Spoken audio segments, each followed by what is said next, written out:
Imagine finding your absolute dream home, mentally placing your furniture in the living room, and then hearing the word denied just 3 days before closing.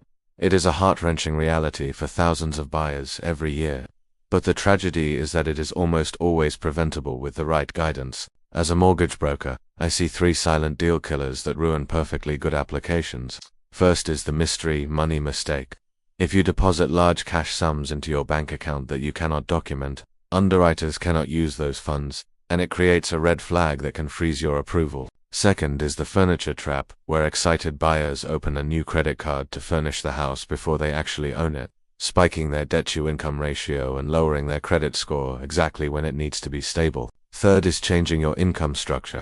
Even if you get a raise, switching from a salaried role to commission or freelance work resets the clock on your employment history in the bank's eyes. Real estate isn't just about location, it's about financial strategy. So reach out today so we can structure your application to win before you even make an offer.